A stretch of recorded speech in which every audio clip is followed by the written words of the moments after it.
경제적으로 볼 때 가장 먼저 사실은 봐야 되는 게 방금 우리가 살짝 다룬 원유 문제입니다. 예. 원유. 직접적으로 베네수엘라가 그 매장량은 세계 1등이에요. 일단은 단기간에 그 정도에 해당하는 생산량도 어쨌거나 유통이 되지 않을 가능성이 있잖아요. 예. 그런 측면에서는 단기적으로는 상승 압력이 약간 있다. 네. 이렇게는 일단은 성격 규정을 해야 될 것 같은데 기름 캐러 갔다 라고 얘기하는 그 트럼프 대통령의 말을 보면서 꿀찍합니다. 저게 먹히나? 기름 쪽은 그 아직까지 시장에도 미치는 영향이 별로 없고 뭐 주가도 단기적이고 그렇게 경제에 미칠 영향이 크진 않을 것 같아요. 네. 그리고 여기뿐만 아니라 쿠바, 덴마크, 그러니까 그린란드죠.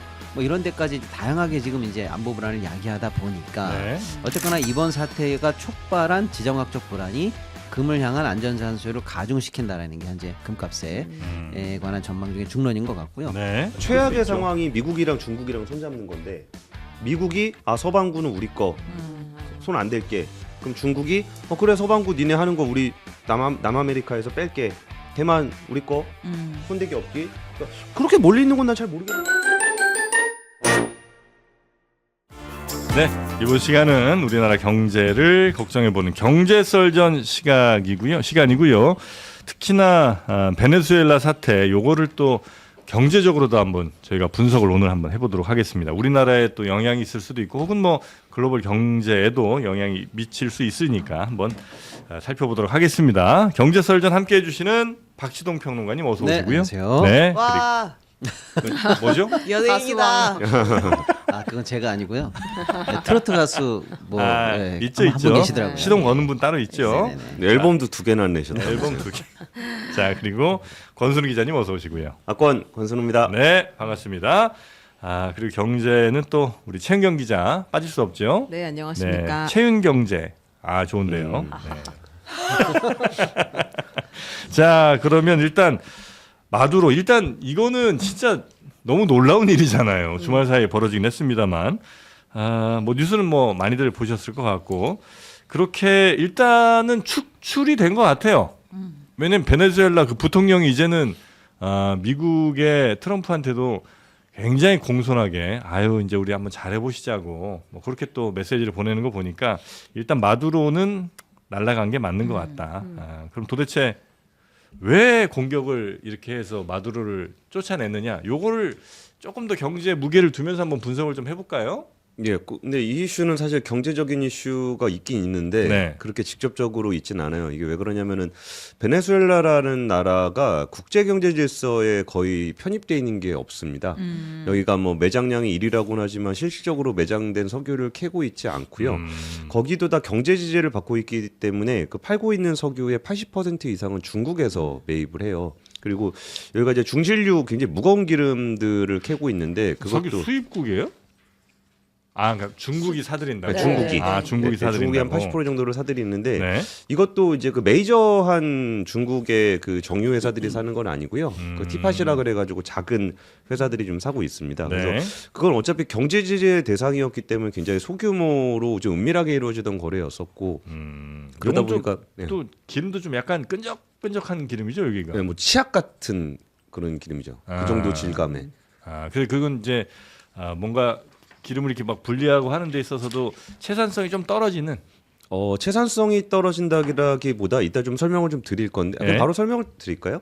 그러니까 이게 중진류라 그러면 굉장히 좀 끈적끈적한 기름이잖아요. 그럼 그 설비가 좀 달라요. 그러니까 기름을 정제를 할 때 경지류 같은 경우에 쓰는 설비하고 중지류를 좀 그 정제하는 설비가 좀 다릅니다. 네. 근데 그 미국 같은 경우에 지금 그 멕시코만 위쪽에 있는 루이지애나 주라든지 그쪽에 있는 정제 시설들이 그 중진류를 기준으로 많이들 설치가 좀 돼 있어요. 왜 그러냐면 거기 멕시코나 중남미에서 이제 수입을 해 오는 그 기름들이 대부분 중진류이기 때문에 네. 중진류 기반의 정제 설비들이 많이 놓여져 있습니다.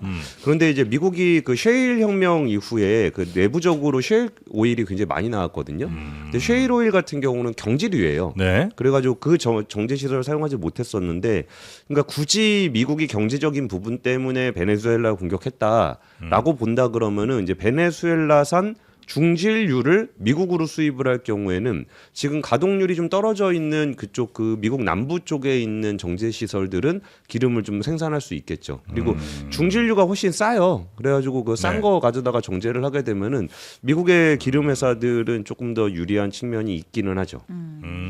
그런 의미에서 이제 베네수엘라의 기름을 좀 잘 활용하는 목적으로도 이번에 마두로를 데려온 예. 의미가 좀 그리고 있는 또 거고요. 하나를 본다면은 그 베네수엘라 옆에 가이아나라는 나라가 있습니다. 가이아나. 예, 가이아나의 그 바다 쪽에서 네. 굉장히 큰 유전이 발견이 됐어요. 그래가지고 이제 가이아나 입장에서 너무나 환호를 했었고 거기에 이제 참여하고 있는 오일 메이저 회사가 쉐브론이라는 회사인데 네. 거기서 이제 가이아나가 이제 굉장히 큰 유전이 발견됐다 그랬더니 이제 베네수엘라에서 그러면 거기 네바다 해가지고 자기 바다로 가져갔습니다. 아 네바다주 개가 하나 또 들어온 건가요? 네바다 계인가요? 네. 네바다. 네, 그래가지고 거기를 이제 베네수엘라하고 이제 분쟁 지역으로 좀 돼 있어요. 근데 그 이번에 베네수엘라 마두로 대통령을 체포해 오고서 어젯밤에 그 미국의 쉐브론 주가가 5% 이상 올랐습니다. 그래서 다른 정유주들도 오르긴 올랐는데 쉐브론은 좀 직접적인 당사자이기 때문에 주가가 좀 오르는 모습을 보였습니다. 네. 네, 그러니까 이번 사태를 이제 뭐 안보적, 뭐 지정학적, 뭐 이렇게 다양하게 볼 수가 있잖아요. 뭐 국제질서라든지. 근데 이제 저희가 일단 경제 코너니까 경제적으로 볼 때 가장 먼저 사실은 봐야 되는 게 방금 우리가 살짝 다룬 원유 문제입니다. 예. 원유.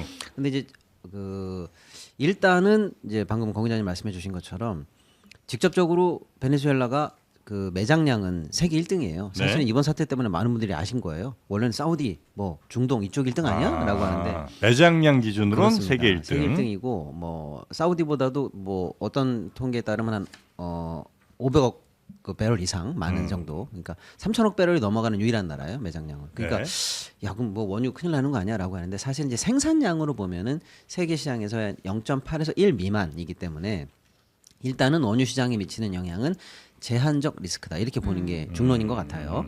근데 이제 당장 1% 때문에 뭐 국제 유가가 출렁출렁거리지는 않겠지만 네. 그래도 이번 사태가 어떤 방향으로 이제 영향을 미칠 건가를 봤을 때 일단은 단기간에 그 정도에 해당하는 생산량도 어쨌거나 유통이 되지 않을 가능성이 있잖아요. 예. 그런 측면에서는 단기적으로는 상승 압력이 약간 있다. 네. 이렇게는 일단은 성격 규정을 해야 될 것 같은데. 기름값이 약간 올라갈 가능성이 있다. 예. 근데 이제 방금 공 기자님 말씀 주신 것처럼 베네수엘라가 그동안 사실 제재 중이었기 때문에 이걸 누가 사, 누가 팔아라고 하는데 사실 이제 중국이 베네수엘라의 대규모 사실은 이제 차관을 내주고 꺼준다 이거 돈을 꺼주고 기름으로 석유로 갚어. 예, 이런 방식으로 사실은 이제 원유를 받아가는 방식으로 중국이 한 베네수엘라 생산량이 60에서 80%를 사실 가져갔어요. 그럼 중국이 다 가져갔네. 네, 그렇습니다. 근데 이제 그걸 못 가져가게 되면 그렇죠. 그 2차 영향을 이제 봐야 된다는 거죠. 중국이 다른 데서 사와야 될 거 아니에요. 그렇습니다. 그래서 이제 그러니까. 중국이 그 정도 물량에 해당하는 정도의 수요를 다시 국제 시장에 이제 양성화해서 나 지금 중동 가서 기름 좀 더 사야 되겠는데라고 해서 수요를 만들어 낸다라는 전망이 일단은 조금 더 우세하더라고요. 제가 보니까. 예. 다만 그것도 역시 베네수엘라에서의 수입량이니까 네. 글로벌리하게 보면 역시 0.8에 다시 0.8을 곱한 수준이다. 그러니까 세계적으로 보면은 0.64, 5 정도니까 네. 그게 이제 가격 상방 요인일 수는 있는데 원유 시장의 교란이라든지 실제로 이제 문제를 일으킬 정도는 아니다. 이렇게 보는 게 일단 맞고요. 네. 그럼 이제 나머지 이제 원유 관련해서 영향을 미칠 수 있는 건 뭐냐면 어제도 이제 나스닥이라든지 미국 증시가 다 최고가를 경신을 했습니다만 그 중에 이제 주요 섹터로 올라오는 게 이제 에너지주 섹터가 미국에서 네. 올라오고 있어요. 네. 그게 뭐냐면 이제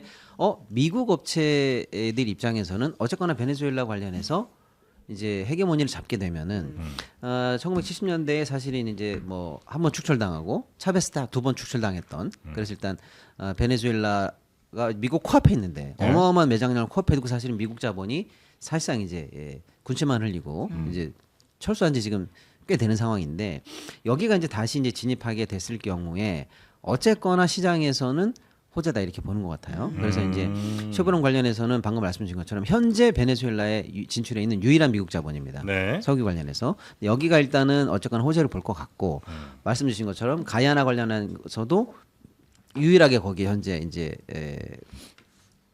트라이가 되고 있는 회사가 그건데 네. 그것뿐만 아니라 네. 앞으로도 이제 미국 자본이 들어갈 걸로 예상되기 때문에 엑소모빌이라든지 그래서 미국계 에너지 회사들이 현재 주가가 올라가고 있기 때문에 이 부분이 일단 장기적으로 자본시장까지도 영향을 네. 미칠 수 있다. 그러니까 어쩌면 근데 그 베네수엘라 기름을 미국 자본들이 들어가서 열심히 또 파내면 가격은 더 떨어질 그렇죠. 수도 생산량이 늘어날 수 그렇죠. 있는 거잖아요. 있겠네요. 역시 또 오늘 또 대단한 통찰을 보여주시네요. 아니 그 통찰보다 근데 좀 왜 전에 박시동 평론가님이 말씀하셨던 내용인데 가만히 봐요. 아니, 아니, 그러니까 본인 얘기했다고 위대한 통찰이라고 말씀하시면 뭐냐면 박시동 단기간의 평론가님 상승인데 그럼 기름값은 장기적으로 하방 압력 아니야? 그렇죠. 그렇게 보는 그렇죠, 거죠. 그렇죠. 그렇죠. 아 근데 그 우리 휘발유 값은 왜 이렇게 안 떨어지는 거예요 도대체? 그건 이제 환율이죠. 환율이고요. 네. 아니 환율 봐봐요 한 20% 올랐다 치고 기름값은 지금 57달러까지 떨어진 거 아니에요? 예. 그래서 저는 아까 그 단기적인 시점에서도 중국 수요가 나오면은 기름값에 상승 요인이 있지 않냐라는 말씀이 박시동 평론가님 말씀도 일리는 있는데 지금 전반적으로 기름이 공급 부족 상황은 아니에요. 이게 네. 기름 같은 경우에 어느 순간부터는 굉장히 좀 생산이나 매장 부분들이 많이 갈라졌는데 네. 전 세계에서 원유를 가장 많이 생산하는 나라는 미국입니다. 근데 미국에서 대부분 자기들이 소비를 하는 게 있고 아니면 이게 정제를 기준으로 보면은 이제 캐나다라든지 뭐 이런 네. 쪽에서 수입을 해오는 것도 이게 중진유 때문에 수입을 하는 거거든요. 그래갖고 지금 중동에서도 뭐 감산을 한 해 만에 얘기를 해도 유가가 좀 안 올라가고 있는 상황이에요. 지금 이게 우리나라를 비롯해서 전 세계적으로 경제가 별로 안 좋습니다. 네. 근데 경제가 안 좋음에도 불구하고 증시가 부양이 되어 있는 거는 AI 데이터 센터 관련한 투자가 많이 이루어지기 때문에 그쪽에서 많이 좀 수요가 있고 돈이 도는 거지 기름을 사용하는 제조업을 비롯해서 이제 보통 PMI 지수라고 보통 얘기하는 ISM PMI 지수가 이제 제조업 지수거든요. 그런 지수들은 별로 안 좋은 상황이에요. 그 그래서 제조업자들이 느끼는 물가 맞나요? PMI? 그렇죠. 네. 뭐랄까 미래 전망. 그러니까 앞으로 어떻게 보느냐에 대한 설문조사를 하는 건데 네. 그 제조업 PMI 같은 경우가 별로 안 좋다라는 거는 실물 경제가 그렇게 좋지는 않다는 얘기예요. 근데 실물 경제가 별로 좋지 않은 상황이라 유가가 좀 낮아 있는 상황인데다가 베네수엘라 기름을 쓰는데도 거의 없고 그러면 뭐 중국이 지금 뭐 경제가 되게 좋은 것도 아니잖아요. 네. 그러면 거기에서 유가의 상승 압력은 지금 경제적인 상황을 봤을 때는 별로 없고 근데 미국 애들이 들어가 가지고 거기서 기름 캐면 돈 많이 번다라고 트럼프 대통령이 얘기를 하고 있잖아요. 근데 간다는 사람은 아무도 없습니다. 거기가 이미 아까 박시동 평론가님이 짧게 말씀을 주셨는데 역사적으로 베네수엘라 들어갔다 두드려 맞고 나온 미국 기업들이 굉장히 많아요. 그래갖고 이게 트럼프 대통령 얘기가 이번 행동이 잘 됐냐 잘 안 됐냐를 떠나서 자기네들이 그 투자해가지고 오일 메이저들이 거기다 정유 시설을 만들었는데 그거를 국유화하면서 뺏겼거든요. 네. 그러면서 제대로 된 보상을 받지 못했습니다. 그래서 그런 부분들이 있다 보니까 그럼 다시 한번 베네수엘라에 들어가서 좀 해볼래?라고 했을 때 거기서 좀 선뜻 뛰어드는 데가 별로 없는 거예요. 근데 베네수엘라가 안 좋아졌던 이유 중에 하나가 뭐 다양한 이유들이 많이 있겠지만 그 정유 시설을 국유화를 했을 때 거기에 있는 엔지니어들도 다 쫓아냈거든요. 네. 그러니까 그 정유 시설을 제대로 유지 보수할 수 있는 인력들이 네. 없었습니다. 엄청 노후화됐겠네. 예, 그래갖고 의화돼가지고 지금 이미 다 나와 있는 상황이기 때문에 단기적으로 들어갈지는 잘 모르겠는데 트럼프 대통령은 참 보통 이럴 때는 이제 마약 사범 잡으러 갔다. 뭐 네. 국제적인 평화를 유지하러 갔다. 이게 일반 사람의 얘기잖아요. 명분이잖아요. 근데 기름 캐러 갔다라고 얘기하는 그 트럼프 대통령의 말을 보면서 솔직합니다. 저게 먹히나? 마약도 캐고 기름도 캐고 뭐 이런 마약은 패고 기름은 캐고. 네. 예, 그래가지고 기름 쪽은 그 아직까지 시장에도 미치는 영향이 별로 없고 뭐 주가도 단기적이고 그렇게 경제에 미칠 영향이 크진 않을 것 같아요. 네. 미국 그게 왜냐면- 기업들이 1년 반 안에 베네수엘라에서 사업 재가동할 거지라고 트럼프가 얘기는 시킨 것 했는데 같아요 지금. 네. 니네 하라고. 18개월 네. 준다 이렇게 네. 하는 것 예. 같습니다. 네. 근데 이제 말씀 주신 것처럼 베네수엘라 현지 상황이 지금 어느 정도로 문제냐면은 예를 들어서 뭐 매장량이 3천억 불인데 어쩌다가 지금 뭐 100만 배럴도 생산 하나에 만에 하는 수준으로 떨어진 거야라고 하는데 굉장히 이제 몇십 년에 걸쳐서 이제 오랫동안 사실은 이제 노후화됐지만 국가 경제가 이제 추락하고 또 미국 자본을 배제하다 보니까 신규 투자도 안 되고 하다 보니까 지금 어떤 상황이냐면 아까 이제 공 기자님 말씀처럼 뭐 기술자나 이런 사람들도 당연히 나갔습니다만은 실제로 시설이 다 국유화돼 있거든요. 네. 그럼 지금 걔네들 뭐 먹고 사나 보면 야 저기서부터 저기까지는 이제 우리로 치면은 이제 지방에 공장도 없으니까 송유관 두면 뭐하냐 뜯어 팔어. 그래가지고 쉽게 말하면 아하. 송유관이나 정제 시설을 고철로 파는 지경에 이르렀어요. 아유. 전선에 그러니까- 있는 구리 떼다 파는 비슷한 거예요. 야, 맨홀 뚜껑 갖다 예, 팔고. 탱크가 있어야 되는데 네. 야, 전쟁한다 안 해도 뭐하냐 고철로 팔지. 약간 이런 느낌이에요. 아유. 그러니까 지금 사실상 매장량을 캐지 못하는 수준은 뭐 둘째 치고라도 현상 유지도 사실 굉장히 어려운 상황이기 때문에 지금 이제 실제로 이제 미국 업체가 들어간다라고 했을 때 뭐 전망이 일단 사업성 있다 치더라도 네. 어느 정도의 배팅이 가능해야 되냐라고 추산한 결과 빠른 게 일단 하나가 나왔는데 145조 내외의 배팅은 일단 들어가야 된다라는 거예요. 그럼 그 정도 돈을 넣고 성공적으로 이제 뭐 예전 시절을 다 복구하든지 해서 이제 시추가 들어가서 뽑아낸다고 했을 때 이게 과연 지금 그 높은 값을 받을 수 있는 국제 유가라든지 이 현재 이제 에너지 상황이 그게 네. 맞느냐라고 하니까 트럼프 대통령은 이제 미국 자본이 들어가서 캐내고 뭐 지금 일어났던 군사작전 비용이라든지 이런 걸 다 만회하고도 남는다 뭐 이런 얘기를 하지만 145조를 투입하고도 남는 배팅일 것이냐 이게 이제 자본계에 남겨진 숙제다 이렇게 볼 수가 네. 있겠고요. 투산성이 뭐- 없다고 보고 있는 거예요. 그 정도 그러니까 투자만. 채산성이 없다라는 것에 앞서서 네. 일단 트럼프 대통령 얘기는 뭐 어떤 일이 벌어지든 트럼프 대통령 임기 이후에 일어날 예. 그렇긴 하네요. 일들이고요. 네. 근데 그게 트럼프 대통령의 말을 되게 좀 다각도로 좀 볼 필요가 있는데 그 얘기 자체가 이전에 미국에서 개입을 하지 않겠다라는 그런 정책 방향이 있었잖아요. 남의 나라 일에 개입하지 않겠다. 예, 그러면서 아프가니스탄 가서 얼마를 썼냐 뭐 이런 걸 가지고 계속적으로 비판을 했던 사람이기 때문에 자신의 개입한 부분들에 대한 반론으로 나는 돈 한 푼도 안 쓰고 개입한 거야라는 얘기를 하고 싶었던 거지 그 돈을 지금 당장 벌어올 거다라는 얘기는 아무도 그걸 믿진 않을 것 같습니다. 네. 그러면 지금 이제 짧게만 얘기해도 더하기 빼기 주판알이 당장은 답이 안 나올 수 있거든요.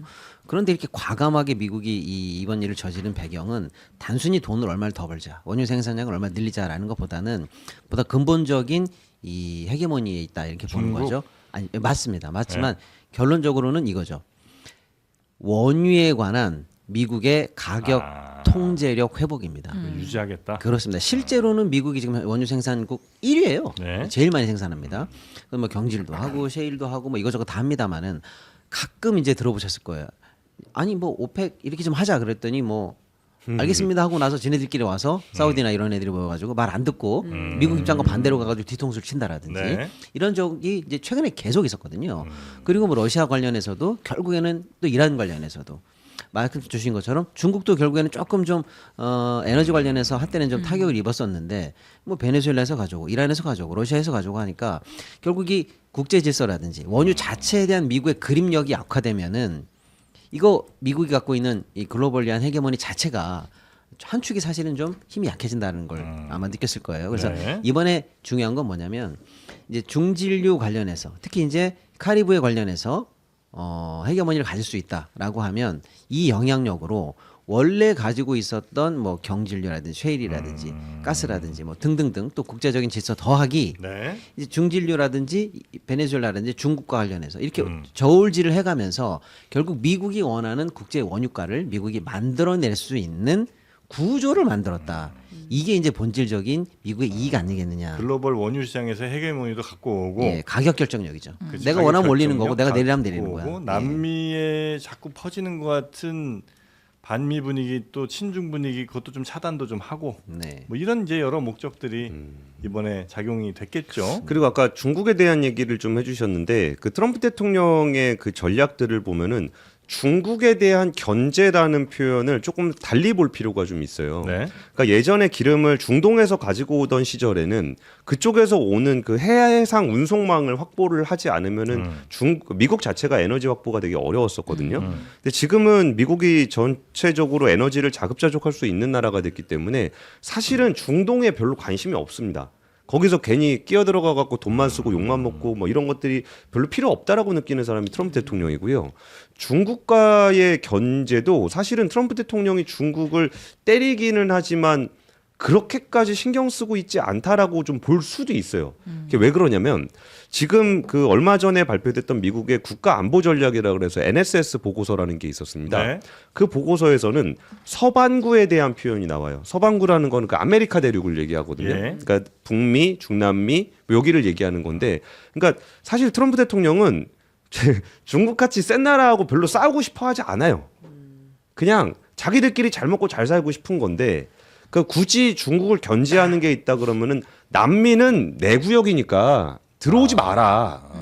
여기는 그냥 우리가 알아서 해야 되는 영역이고 심지어 국가안보전략보고서에 보면은 저런 내용들이 나와요. 그러니까 중국에 의존하고 있는 생산 공급망이 너무 부담스러운 거예요. 제조업 설비들이. 그래서 중국하고 싸우게 되면 그게 끊겨버리잖아요. 그럼 그거를 자기가 통제 가능한 영역인 서반구, 남미 쪽으로 옮겨오고 싶어하는 계획들도 있어요. 이게 네. 멕시코라든지 이런데. 그러니까 중국을 견제한다라는 거는 그 남아메리카 대륙으로 진입하는 중국을 견제하는 거지. 이거를 견제를 해서 중국을 약화시키려는 목적보다는 그냥 서반구에 대한 장악력을 더 높여가고 싶어하는 게 더 강하다고 보는 거고. 아시아 이런 데서는 중국 네 마음대로 해라 뭐 이런 거예요 그러면? 거기는 그 아쉬운 대로 한국하고 일본하고 알아서 해라. 예. 그 유럽은 니네 돈 써갖고 방어해라. 대신 아메리카 남북 아메리카 요쪽만큼은 여기는 내 진짜 내 거다. 앞마당이다. 네. 응. 이게 예전엔 몰로 독토론이라고 그랬고 지금은 돌로 독토론이라고 얘기하는데 네. 그 전략들이 처음에 그 NSS 보고서 나왔을 때 저도 상세하게 방송을 한번 했었는데 뭐 설마 말이 그렇지라고 생각을 했었는데 실제로 이렇게 체포하는 일이 벌어졌습니다. 네. 자, 하여튼 그 베네수엘라는 그래서 나라가 굉장히 지금 혼란에 좀 빠진 것 같고요. 지금 뭐 총소리가 들린다는 속보 같은 것들도 네. 좀 전해지는 것 같은데. 네. 근데 진짜 궁금한 것은 네. 저는 이제 이런 일이 벌어지고 나면 그 금 가격, 주식 가격, 뭐 안전자산, 위험자산의 가격들이 막 변동이 바로바로 생기잖아요. 이럴 때 아이 미안합니다. 제 삼성전자가 하이닉스 사라고 없어가지고, 말씀드렸잖아요. 하이닉스가 없어가지고. 근데 이제 이러면 바로 국제 금 가격이 확 올라가는 게 정상이에요 원래? 근데 이제 금 얘기를 좀 해드리면은 원래 어디 총소리 나면 금값은 금부터 가는 거예요. 바로 한번 가잖아요. 정확합니다. 소리 나자마자 여기를 들여다봐야 되는 거예요? 맞습니다. 아, 일단은 뭐 안전자산이라고 하면은 뭐 금 말고는 일단은 금 1등이니까요. 근데 사실 이제 2025년에 금 가격이 이미 역대 최고치를 돌파하고 지금 굉장히 많이 올라간 상황입니다. 이런 상황에서 지정학적 불안이 생긴다고 더 올라갈까라고 했는데 사실은 아직은 좀 짧습니다만 그나마 사건 발생하고 나서 며칠 상간에 그래도 조금 더 올랐습니다. 금값이. 그래서 작년에 한 4,400달러 선이 일단 최고점이다 이렇게 얘기했는데 지금 단기적으로는 4,500도 돌파 가능하다라는 게 일단 중론인 것 같고요. 과거 사례를 봤을 때 뭐 이라크 전쟁이라든지 지정학적 위험도가 이제 글로벌하게 커질 경우에 금 가격이 그 이벤트 후로 해서 10에서 20% 급등한 사례가 역사적으로 관찰이 되더라라고 하니까 이번에도 역시 안전자산 선호 심리가 강화되고 단순히 베네수엘라 문제가 뿐만 아니라 미국 일단 이거 안 돼, 설마 뭐 그럴 일이 있겠어라고 하는 지금 레드라인을 넘으면서 내 맘이야 이렇게 얘기하다 보니까 또 여기뿐만 아니라 쿠바, 덴마크, 그러니까 그린란드죠. 뭐 이런 데까지 다양하게 지금 이제 안보 불안을 야기하다 보니까 네. 어쨌거나 이번 사태가 촉발한 지정학적 불안이 금을 향한 안전자산 수요를 가중시킨다라는 게 현재 금값에 관한 전망 중에 중론인 것 같고요. 네. 또 은도 상당히 많이 올랐는데 덩달아 같이 이제 은은 좀 물론 이제 변동성이 있습니다만 그래도 이번에 단기간에 금은이 동시에 금 가격이 상승하면서 어쨌거나 안전자산에 관해서는 조금 더 수요가 가중되는 그런 현상이 목격되고 있다 이렇게 네. 봐야 될 것 같습니다. 저는 좀 기분 탓이라고 봅니다. 이게 뭐 미국이 베네수엘라를 공격한 문제가 체포한 문제가 이게 안전자산 선호 그리고 금 가격 상승과 안전자산 선호라는 거는 달러화의 가치가 폭락할 경우에 안전자산으로서의 금을 선택하는 거거든요. 근데 미국에서 그 마두로 체포해 왔다고 달러 패권이 무너지거나 흔들릴 일은 없잖아요. 그리고 어느 순간부터 금이 예전에 그 안전자산 선호에서는 유동성 장세로 많이 변해 있습니다. 네. 그래서 지금 뭐 달러의 위협을 받는 상황이 아니기 때문에 그 뭐 베네수엘라 체포 하나 했다고 해가지고 그게 금 가격을 안전자산으로서 올랐다라고 보기엔 좀 어려운 것 같고요.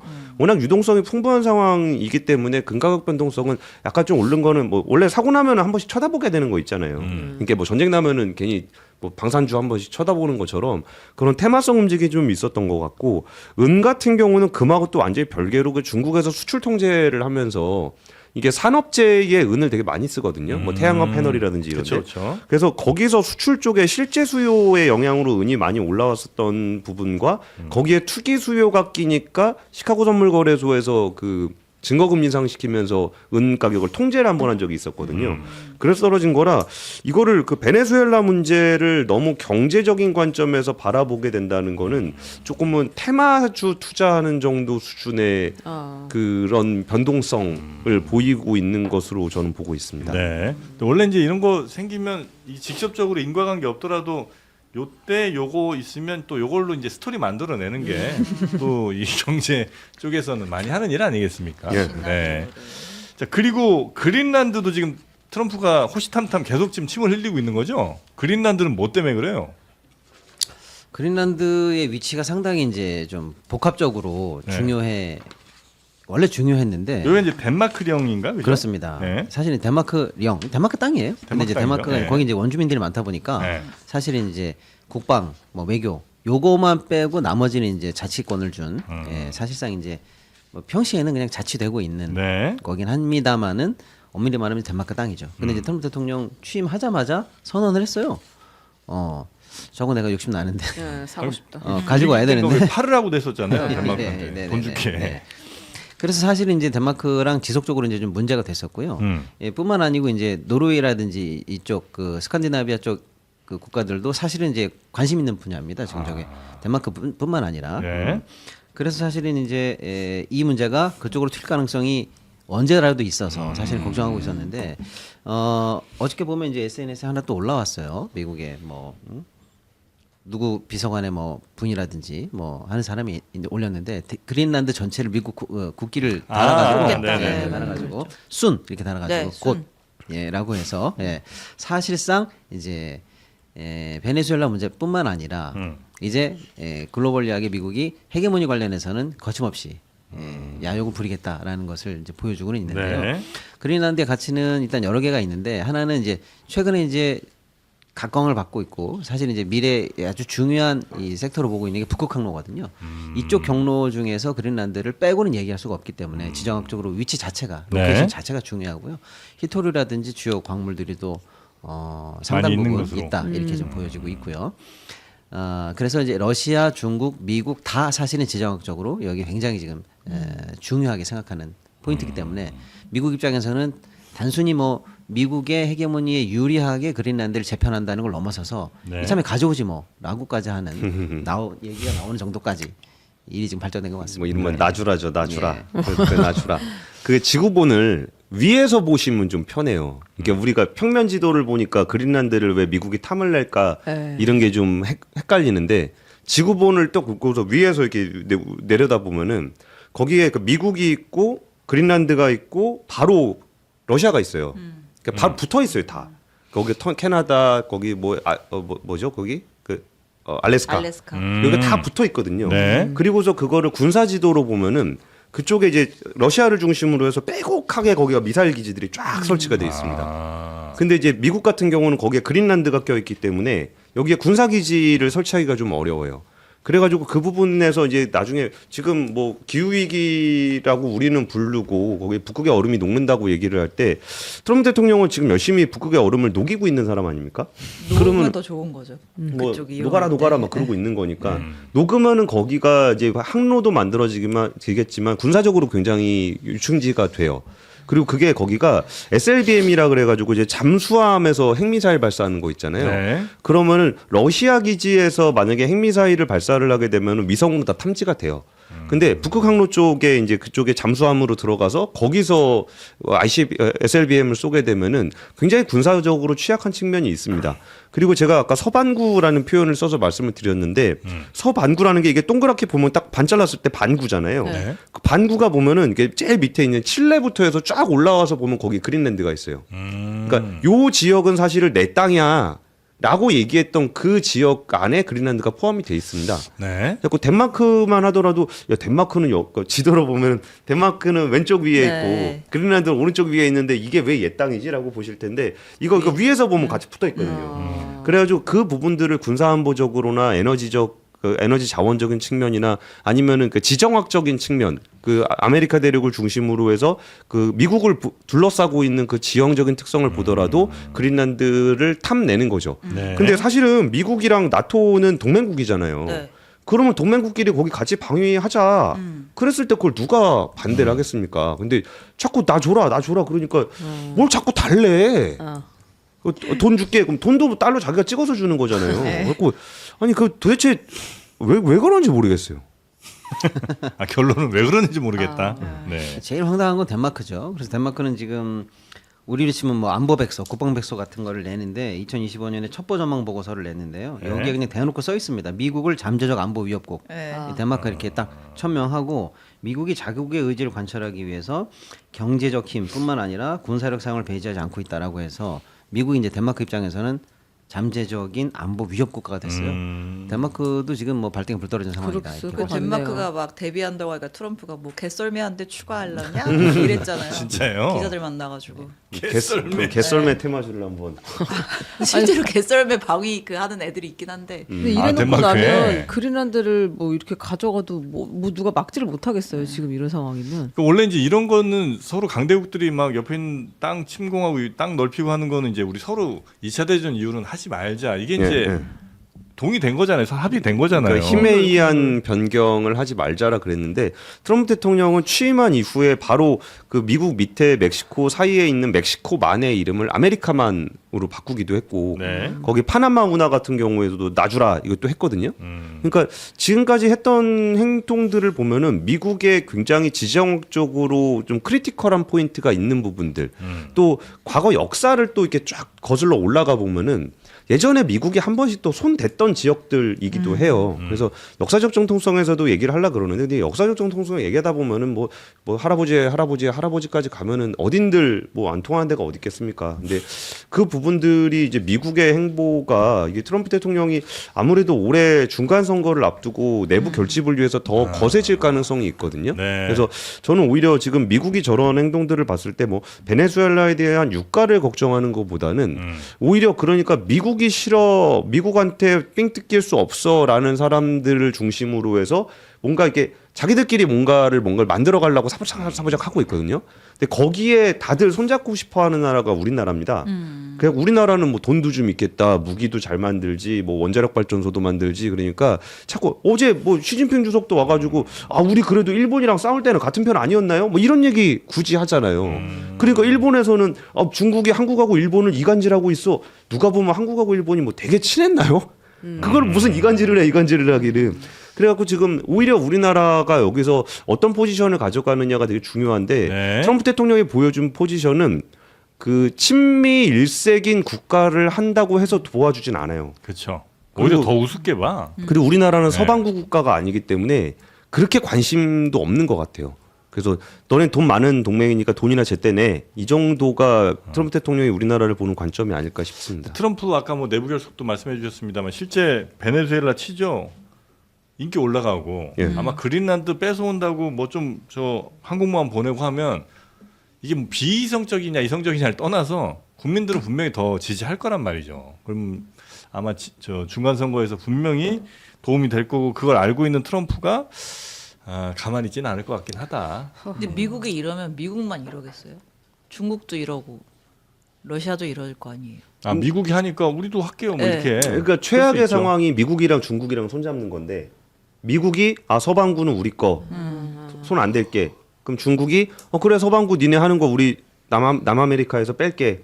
대만 우리 거 손대기 없기. 그러니까 그렇게 멀리 있는 건 난 잘 모르겠는데 이게 최악의 시나리오입니다. 그래서 미국과 중국이 갈등하는 모습 때문에 전 세계 경제 질서가 흐트러지는 측면은 분명히 있지만 오히려 그런 패권 국가들이 자유롭고 공정하지 않은 룰을 기반으로 해서 세팅이 되는 게 우리한테는 더 불리해요. 그러면은 우리나라 입장에서 하는 거는 그런 패권 국가들에게만 유리한 질서보다는 그 다자간 협의를 통한 국제 질서라는 그 상투적인 표현이 있잖아요. 네. 여기를 그 결집할 수 있는 중축으로서의 한국의 포지션이 또 나름 중요한 과제가 될 것 같습니다.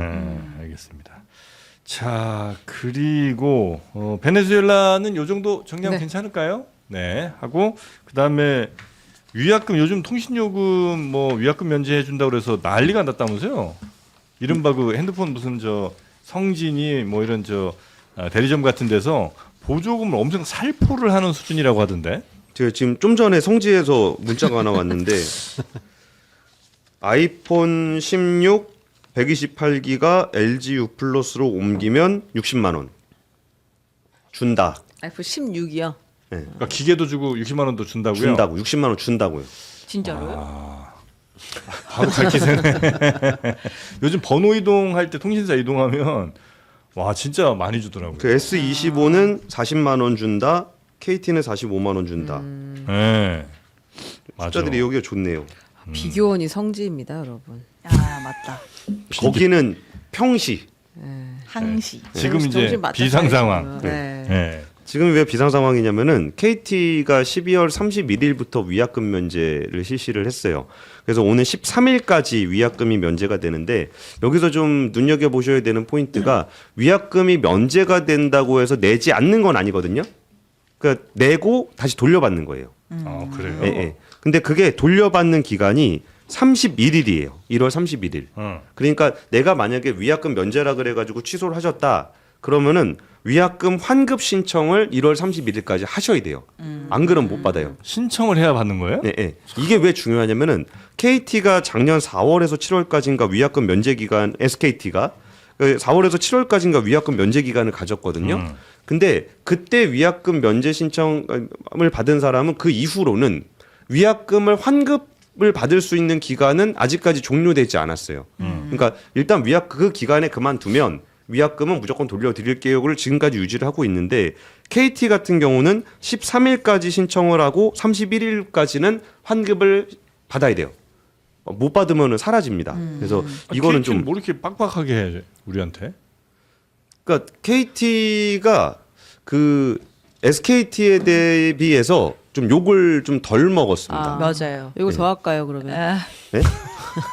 아, 욕을 더하면 그러니까 다 지금 이게 조건이- 어쨌든 뭐 개인 정보 유출되고 잘못한 사람 그 업체들이 지금 위약금 면제를 해준다는 거 아니에요? 떠나는 거 뭐 잡을 수 없어요 이런 취지잖아요. 그러니까 이게 좀 패턴은 좀 다른데 SK텔레콤 같은 경우는 이제 자기가 뭔가 침해를 당한 것 같아서 신고를 했잖아요. 그래갖고 뒤져보고 나서 야 이게 위약금 면제 사유가 되는 것 같아라 그래서 위약금 면제를 받은 거고요. KT는 이제 펜토셀이라 그래가지고 이제 불법 기지국, 불법 기지국이라는 게 그런 겁니다. 그 집에도 있어요. 집에도 이제 그 통신 잘 안 되는 집이나 그 건물 큰거나 그런데 보면은 조그만 그 기지국 같은 역할하는 거 있잖아요. 2019년에 군부대에서 사용하던 그 불법 기지, 그러니까 합법 기지국이죠. 근데 얘를 관리를 잘 못해가지고 얘를 가져다가 갖다 놓으면은 그 남의 통신하는 부분들을 빼낼 수가 있었어요. 문자라든지 전화라든지. 그때 이제 그 소액 결제 사고가 좀 발생을 해가지고 네. 야 그러면은 야 니네 좀 제대로 하고 있는 거 맞아라 그래갖고 조사를 가보니까 그 전에 더 SKT보다 악성 코드 같은 게 훨씬 더 많이 발견됐고 이전에 침해를 당한 사실을 은폐한 것이 또 드러났었어요. KT가 예. 그래가지고 거기에 대해서는 공무집행방해로 수사 의뢰가 들어가 있는 상황이거든요. 예.